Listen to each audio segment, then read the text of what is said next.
ন্যায় বিচারের আন্দোলন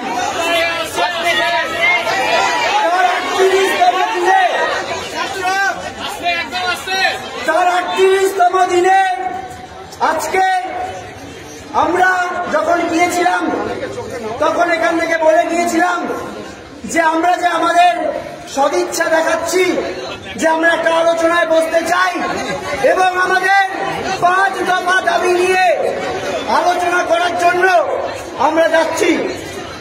আমরা গেলাম, সেখানে গিয়ে দুই তরফ থেকেই মিনিটস লেখার যে দাবি সেটা আমাদের চাপে বাধ্য হলেন তারা, আমরা নিয়ে ঢুকলাম। সেখানে দীর্ঘক্ষণ আলোচনা হলো। তার প্রথম কয়েকটি কথা, 2-3টে জিনিস সেই মিটিংয়ে হয়েছে। কিছু সদর্থক আলোচনা হয়েছে, কিছু আলোচনা অসম্পূর্ণ। কিন্তু প্রথম যে কথাটা বলে নেওয়া দরকার, মাননীয় মুখ্যমন্ত্রী আশ্বাস দিয়েছেন যে পুলিশ কমিশনার বিনীত গোয়েল যার অপসারণের দাবি আমরা প্রথম দিন থেকে করছি, তাকে তিনি সরিয়ে দেবেন। আজকে এই যে এটা উনি মেনেছেন, এটা কিন্তু এই আন্দোলনের একটা বড় জয়। এবং স্বাস্থ্য ভবনের ক্ষেত্রে স্বাস্থ্য ভবন সাফাই করা অভিযান যে আমরা করেছিলাম, তাতে ডিএমই এবং ডিএইচএস তাদেরও সরিয়ে দেওয়া হবে।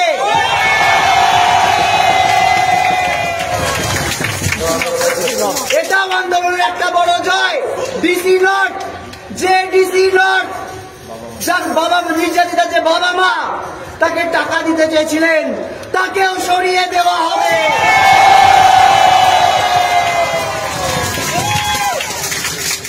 আজকে এতদিন পর, 38 দিন পর আমাদের যে আন্দোলন, তার পাশে সাধারণ জনগণের যে আন্দোলন, সেই আন্দোলনের চাপে কিন্তু এক প্রকার নতি স্বীকার করল রাজ্য প্রশাসন।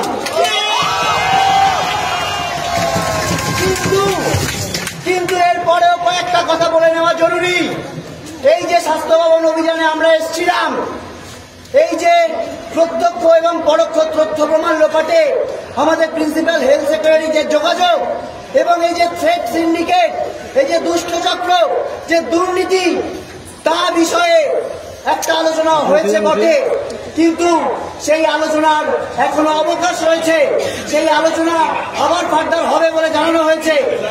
কিন্তু একটা কথা বলে নেওয়া জরুরি যে যতক্ষণ না অবধি, এখনো অবধি মৌখিক আশ্বাস পাওয়া গেছে, যতক্ষণ না অবধি এটার বাস্তবায়ন ঘটছে, ততক্ষণ অবধি আমরা আমাদের এই যে আন্দোলন, এই যে অবস্থান, কর্মবিরতি,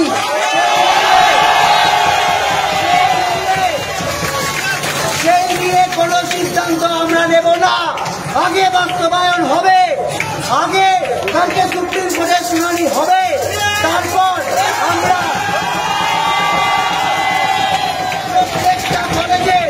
প্রত্যেকটা কলেজের যে জুনিয়র ডাক্তাররা আছে, তারা সবাই মিলে বসে কোনো একটা নির্দিষ্ট সিদ্ধান্তে পৌঁছবো, তার আগে নয়। তুমি এই সত্যের পথে হাঁটা, এই সত্যের সৈনিকদের বুকের আগুন তুমি দেখনি। এটা আমাদের শুরু, মনে রাখবেন। যেমন যদি সফলতা একটা সুন্দর ফুল হয়, বিনম্রতা তার একটা সুগন্ধ। আমরা ওই সফলতার জায়গা থেকে আমরা তোমাদের কাছে গিয়েছি। আমরা আমাদের বোনের বিচার চাইতে চাইতে আজকে 38তম দিন পর্যন্ত পৌঁছে গেছি। আমাদের বোনের ওই রক্ত মাখা লাল চোখ আমরা দেখেছি। ওই লাল চোখটাকে আমরা মশাল করে নিয়ে আমাদের বুকের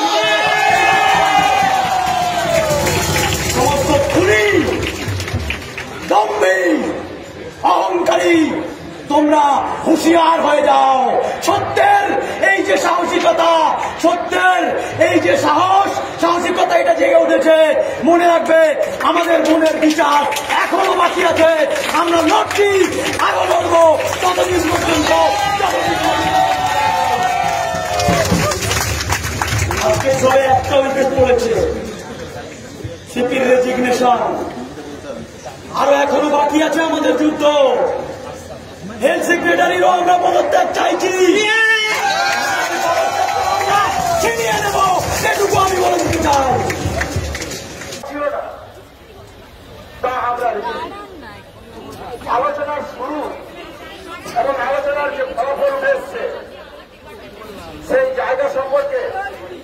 কথা বলতে চাই। তিনি পরিষ্কার বলেছেন আমাদের যে ন্যায় বিচারের দাবি, যে ন্যায়সঙ্গত দাবি, সেখানে আমাদের যে যুক্তি, আমাদের যে প্রশ্ন 9 তারিখের ঘটনাকে কেন্দ্র করে এবং 38 দিনের তদন্ত প্রক্রিয়াকে কেন্দ্র করে যে প্রতিপ্রকৃতি, সেই প্রতিপ্রকৃতি থেকে তিনি এটা বলতে বাধ্য হন যে সিপি স্যারকে সরিয়ে দিতে হবে।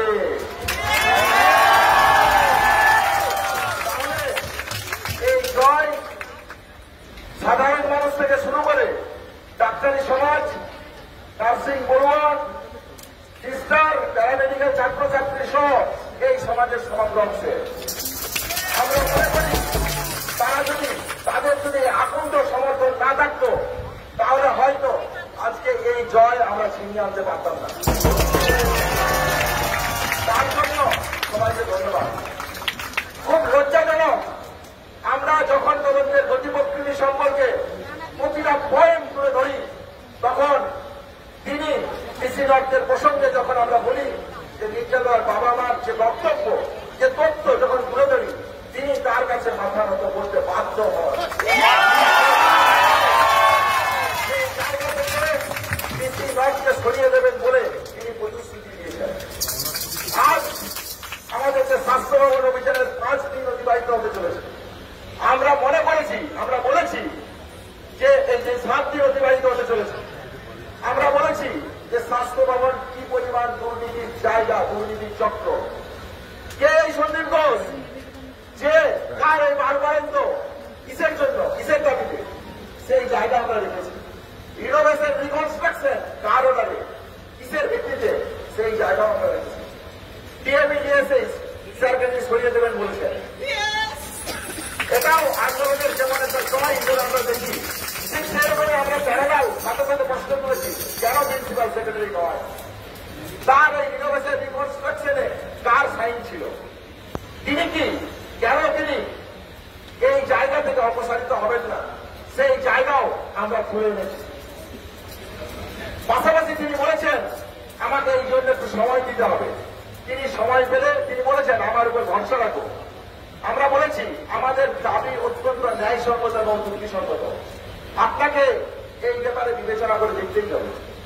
এই জায়গা আমরা রেখেছি রিগার্ডিং সেফটি, সিকিউরিটি এবং ট্রেড কালচারকে কেন্দ্র করে যে জায়গা কলেজে কলেজে ভয়ের পরিবেশ তৈরি করেছে, সেই জায়গা থেকে রেসিডেন্ট ডক্টর অ্যাসোসিয়েশন কেন প্রয়োজন, কেন ডেমোক্রেটিক ফর্মে স্টুডেন্ট ইউনিয়ন প্রয়োজন, তার প্রাসঙ্গিকতাকে আমরা মনে করিয়ে দিয়েছি। আমরা বলেছি যে কেন এগুলো কলেজের ভিতরে গণতান্ত্রিক পরিবেশ বজায় রাখার জন্য কেন প্রয়োজন, কেন 9 আগস্টের ঘটনার সাথে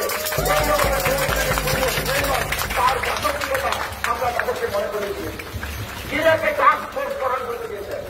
আমরা মনে করি যে এই টাস্ক ফোর্স ছাড়াও তার আগে তাদের দিক থেকে কিছু সদর্থক ভূমিকা এই বিষয়গুলো নিয়ে থাকা প্রয়োজন। তিনি কিছু টাকার সেন্সন করেছেন, সেই নিয়েও আলোচনা করেছি, কিন্তু আমরা মনে করি গণতান্ত্রিক পরিবেশ যদি কলেজের মুখে না থাকে, যত টাকাই আপনি নিয়ে আসুন তা দিয়ে এই সমস্যার সমাধান সম্ভব নয়। আমাদের যে দাবি ছিল আমরা তাদের সাথে আলোচনায় আবার বসতে চেয়েছি। কেন আমরা মনে করি রবি কল্যাণ সমিতির মতন জায়গা যেগুলো কলেজের মুখে দুর্নীতির আতুর ঘর, কেন ডেমোক্রেটিক স্টুডেন্ট ইউনিয়ন দরকার, কেন রেসিডেন্ট ডক্টর অ্যাসোসিয়েশন দরকার, এই যে কলেজে কলেজে ট্রেড কালচারের যে পরিবেশ তৈরি হয়েছিল, যে ভয়ভীতির পরিবেশ তৈরি হয়েছিল, সেই ভয়ভীতির পরিবেশকে সমূলে উৎপাদন করা কেন প্রয়োজন আমরা মনে করি দিয়েছি। কলেজের মুখে পাঠ্যকে কেন্দ্র করে বিভিন্ন ছেলে মেয়েদেরকে হ্যারাসমেন্ট, রেগিং এর মতন লোকরা কালচার কলেজের মুখে জন্ম নেয়। এই জন্ম নেওয়ার জন্য কারা দায়ী, কে বা কারা দায়ী, এই সম্পর্কে সুনির্দিষ্ট তদন্ত প্রক্রিয়া করতে হবে। এই সমস্ত কিছু আমরা তার আলোচনার জায়গাতে এনেছি। আমরা যা যা পেয়েছি তা আপনাদের কাছে রাখলাম। বাকি যা আলোচনা আছে সেই আলোচনা নিয়ে আমাদের যা আন্দোলনের কর্মসূচি নির্ধারিত হবে সেই পথে আমরা এগোবো। রিগার্ডিং এখানকার অবস্থান বিক্ষোভ এবং কর্মসূচি করতে আমরা এই কথাগুলো রিটেন এবং মৌখিক ফর্মে দিয়েছি, কিন্তু এগুলো বাস্তবায়িত হতে দিতে হবে। সেই বাস্তবায়িত হওয়ার জন্য আমরা মনে করি আন্দোলনের যে মর্যাদা জানিয়ে অতি দ্রুততার সাথে তিনি এই তদন্ত, এই যে বাস্তবায়িত তিনি করবেন এবং আন্দোলনকে ন্যায়সঙ্গত আন্দোলন থেকে উঠে আসে যে দাবিকে, সেই দাবিকে মর্যাদা দেবেন।